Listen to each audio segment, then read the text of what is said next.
Sekarang kita masuk ke yang tidak disadari. Uniknya dunia ketidaksadaran ini, kita juga tidak sadar bahwa ketidaksadaran ini banyak nyetir wilayah sadar, banyak mempengaruhi wilayah sadar. Cuma kita tidak sadar, wong memang namanya ketidaksadaran. Iya, kalimatnya bulat. Jadi ketidaksadaran kita tentang banyak. Ketidaksadaran itu bukan berarti tidak punya atau tidak ada. Ada sesuatunya. Cuma kita tidak tahu. Karena kita tidak tahu, tidak kita munculkan, dia tidak hadir dalam kesadaran.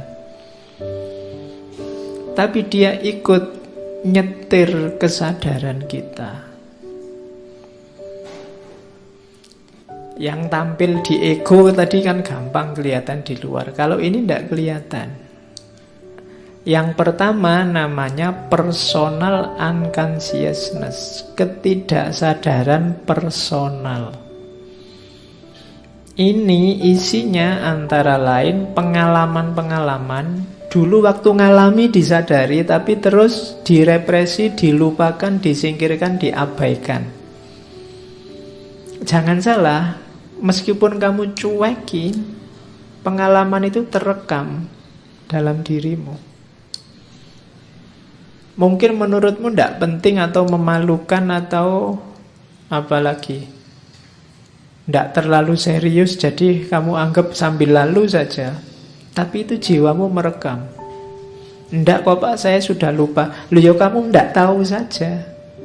Dia jadi koleksi ketidaksadaranmu. Yang ini diam-diam nyetir dunia sadarmu. Nah ini yang makanya katanya Jung itu hati-hati. Nanti katanya Jung banyak hal yang tidak sadar nyetir kita, terus kita kaget dengan hasilnya. Dan itulah selama ini katanya Jung yang kita sebut takdir. Tapi itu sebenarnya bukan sesuatu yang tiba-tiba datang kayak sulap takdir itu. Tapi kamu tidak sadar ada yang mengarahkan sejak bawah sadarmu. Oke, saya tadi ujian jawabnya ngawur loh Pak. Tapi ternyata katanya dosennya benar Pak. Jadi saya lulus akhirnya. Padahal saya ngarang loh. Jangan-jangan kamu tidak ngarang. Tapi ada koleksi bawah sadar yang kamu tidak ngerti bahwa kamu tahu. Terus kamu nulis aja sak senengmu, yang penting ono jawabannya. Kok yang dilalah pas. Nah itu koleksi bawah sadar. Kamu merasa dirimu itu orangnya sabar loh. Tiba-tiba begitu marah, orang sak kos-kosan bubar semua. Misalnya, kamu tidak mengira bisa begitu. Saya kok gitu ya? Apa memang sudah takdirnya saya kayak gini ini? Ditakdirkan Allah sekarang bisa marah? Enggak. Koleksi-koleksi itu sudah ada. Cuma kamu tidak sadar saja. Selama ini tutur katamu lembut. Tapi begitu ndak suka sama orang, caci makimu ngalah-ngalahi yang biasanya miso. Padahal dari mana kamu dapat kosakata itu? Itu pasti dari bawah sadarmu. Saya ndak pernah ngapalin kata-kata pisuan, Pak. Loh ndak, mungkin kamu baca WA teman-temanmu maki-maki, baca Instagram ada orang maki-maki. Yuk, terus kamu lupa, alah ini maki-maki ini jelek. Loh tapi tadi kan sudah kamu baca. Kosakatanya sudah nempel dalam dirimu.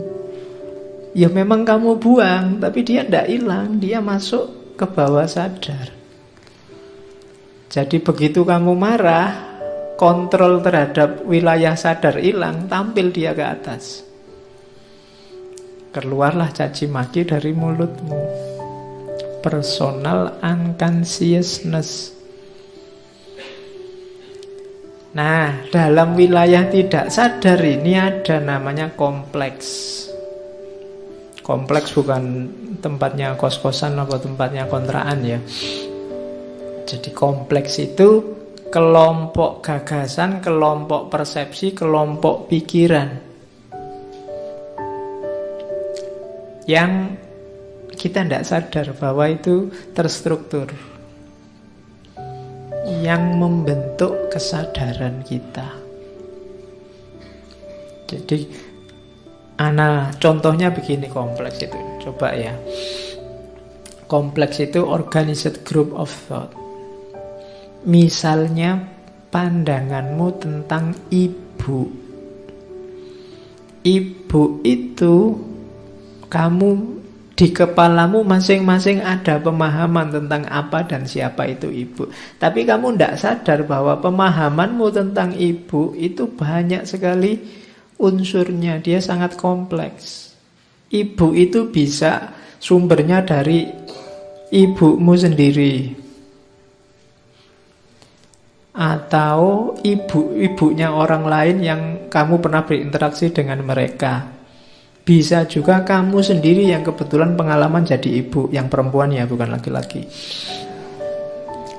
Nanti kalau laki-laki jadi ibu nanti lucu. Terus mungkin bacaanmu tentang ibu, atau mungkin pengalamanmu dulu waktu kecil diasuh oleh ibu. Sumbernya banyak. Yang ini kemudian menstruktur jadi satu. Secara tidak kamu sadari muncul kesanmu, pandanganmu tentang ibu. Mungkin yang ibunya kayak zaman dulu ya, ibu tiri, kejam, jahat, kamu dipukuli. Loh, itu nanti pandangannya tentang ibu beda dengan ibu-ibu yang baik.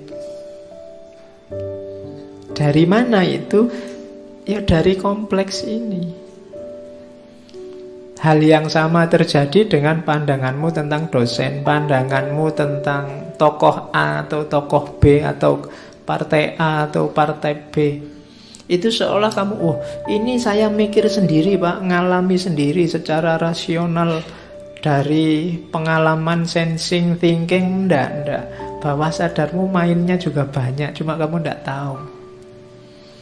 Entah kamu punya pengalaman apa, mungkin kamu membaca apa, atau kamu lihat orang lain mengalami apa, yang sekarang kamu lupa, tapi dia menstruktur di bawah sadarmu.